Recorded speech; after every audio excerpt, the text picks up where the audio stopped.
दोस्तों गुजरात और मुंबई के बीच में जो मुकाबला हुआ वो बहुत ही रोमांचक मुकाबला था, जिसमें कई बार बारिश आती है, कभी मुंबई आगे तो कभी गुजरात आगे, और फाइनली गुजरात ने 3 विकेट से मुंबई इंडियन को हरा के टेबल पे खुद को टॉप कर लिया है। 11 मुकाबलों में 8 जीत के साथ वो नंबर 1 पर है। हालांकि 11 मुकाबलों में 8 जीत के साथ आरसीबी भी उनके साथ बनी हुई है, बट रन रेट की वजह से जो है गुजरात उनसे आगे है। लेकिन अगर इस मुकाबले की बात करें तो भाई साहब गजब का मुकाबला था। मतलब कि हाथों की उंगलियों में अगर थोड़े बहुत भी नाखून अगर होंगे तो वो भी खत्म हो गए होंगे। इतना कड़ा मुकाबला हमें जो है देखने को मिला। रात में 12:30 बजे तक ये मुकाबला चला और देर रात तक लोगों ने इस मुकाबले को देखा। साल 2022 में अगर आप देखें तो गुजरात टाइटंस लगातार 5 मुकाबले जीत के विजय रथ के साथ आगे बढ़ रही थी, लेकिन सामना होता है मुंबई इंडियंस से और मुंबई इंडियन उनके विजय रथ को रोकता है। और अब साल 2025 है जहां पर 6 लगातार जीत के साथ मुंबई के विजय रथ को रोका है यहाँ पर गुजरात टाइटंस ने, और अब मुंबई के लिए थोड़ी सी मुश्किल भी बढ़ा दी है। अब ये तो क्लियर हो गया कि मुंबई टॉप में क्वालिफाई नहीं करेगी, तीसरे या चौथे नंबर पर ही करेगी, और करने के लिए भी थोड़ा सा उनको मेहनत करना पड़ेगा, क्योंकि अब वो डीसी के साथ भिड़ना पड़ेगा। डीसी या फिर इनमें से कोई एक टीम क्वालिफाई करेगी। तो ये अब थोड़ा सा रोमांच जो है इस आईपीएल में आ चुका है, क्योंकि मुंबई हारी है। और बहुत बड़ी खबर ये है कि भाई साहब जब से मुंबई इंडियन के कप्तान बने हैं हार्दिक पांड्या, एक भी मैच गुजरात को हरा नहीं पाए, एक भी मैच गुजरात को हरा नहीं पाए। गुजरात का भी जलवा जला ले भाई। मतलब कि जब जब मुंबई इंडियन सामने रही है भाई साहब गुजरात की ही जीत हुई है। कल का मुकाबला बहुत रोमांचक था। लास्ट ओवर में 15 रन चाहिए थे और 15 रन डिफेंड करने के लिए वहां पर सामने दीपक चहर आते हैं। मैच जब शुरू नहीं हुआ, जब हालांकि इस स्थिति में आराम से मुंबई इंडियन जीत रही थी, सबको पता था कि यार 15 रन तो रोक लेंगे, क्योंकि सामने कोटचे है, अरशद खान है, तो ये मुंबई के एक्स हैं, इनको पहले मुंबई ने रखा था, गुजरात में चले गए, तो इनके सामने तो 15 रन दीपक चहर डिफेंड कर लेंगे।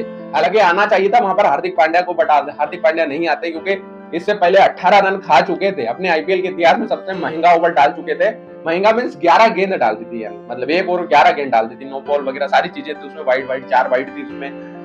और इसी वजह से जो है इतना डिप्रेशन में चले जाते हैं हार्दिक पांड्या कि वो आते ही नहीं है लास्ट ओवर। हालांकि उनको डालना चाहिए था, अगर वो डालते तो कहानी कुछ और होती, लेकिन 15 रन बचाने के लिए आते हैं दीपक चहर और 15 रन पिल जाते हैं उनको, और उसमें नो बॉल भी डाल देते हैं, और वही नो बॉल उनको बहुत ज्यादा भारी पड़ जाती है। और उस ओवर में आराम से एक छक्का आता है, एक चौका आता है, और इस मुकाबले को गुजरात टाइटंस जीत लेती है। और जीत के साथ ही आपको पॉइंट टेबल में ऊपर भी पहुंच चुके हैं। बात अगर इस मुकाबले में करें तो यार 155 रन बनाए मुंबई इंडियन ने पहले बैटिंग करते हुए।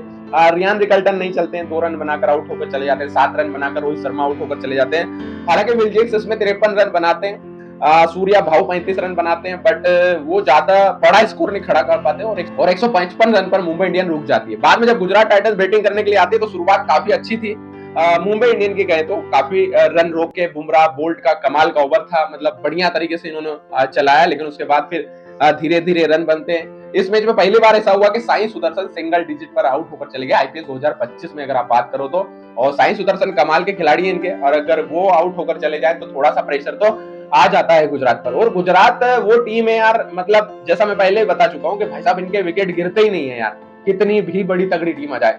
और यहाँ पर भी बटलर और शुभमन गिल ने ये साबित कर दिया कि भाई साहब ऊपर के ये जो 3 खिलाड़ी है ना, इन पर पूरा गुजरात निर्भर करता है। अगर ये आउट हो गए तो ही आप जीत सकते हो, वरना गुजरात से जीतना आसान नहीं है। और गुजरात ने कमाल किया, शुभमन गिल ने कमाल किया। जब तक शुभमन गिल बने हुए मैच में थे, मैच गुजरात के पास था, लेकिन जैसे ही आउट होते हैं, बोल्ड करते हैं बुमराह इनको, उसके बाद मुंबई के खेमे में ये पूरा मुकाबला चला जाता है। मतलब यार बुमराह भी कमाल है यार, बुमराह जैसा कोई नहीं है भाई साहब। बंदे ने 2 विकेट लिए, 2 विकेट बोल्ट ने लिए, दोनों लेजेंडरी क्रिकेटर है, और भाई साहब दोनों ने कमाल की बॉलिंग करी आज। और एक ने 19 रन दिए, एक ने 22 रन दिए अपने 4 ओवर में, और दोनों ने 2-2 विकेट हासिल करे।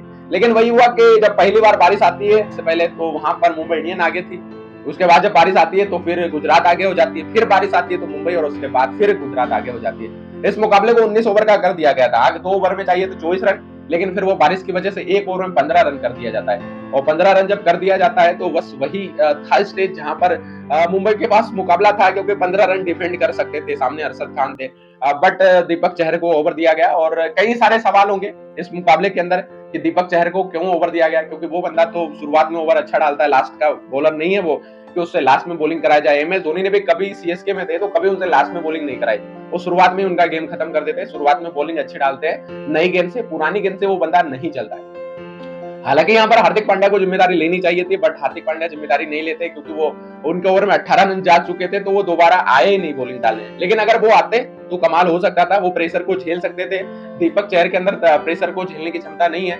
हमने देखा था कि वर्ल्ड कप में भी आखिरी ओवर हार्दिक पांड्या ने डाला था, बट यहाँ पर वो एक गलत डिसीजन होता है। उसके बाद आखिरी गेंद तक मुकाबला जाता है, आखिरी गेंद में भी रनआउट का पूरा चांस था। मतलब हार्दिक पांड्या पर भी ये जाएगा कि यार आप 10 मीटर का थ्रो नहीं लगा पाए स्टंप पे। सूर्या भाऊ भी अगर आके वहां पकड़ लेते वो गेंद को तो आराम से बहुत मौका था रनआउट करने का, उस मैच को टाई करने का मुकाबला था, सुपर ओवर में मुकाबला जा सकता था, बट वो रनआउट नहीं होता है और उसके बाद फिर खेल खत्म हो जाता है। तो ओवरऑल मुकाबला बहुत रोमांचक था और इस मुकाबले में जो है जीत हुई है गुजरात टाइटंस की, और अब गुजरात टाइटंस पॉइंट टेबल में नंबर 1 पर बना हुआ है। अब देखते हैं कि मुंबई किस तरीके से वापसी करता है। देखना होगा कि मुंबई और दिल्ली में से कौन सी वो टीम है जो क्वालिफाई करेगी। अब रोमांच और बढ़ गया इस आईपीएल के अंदर।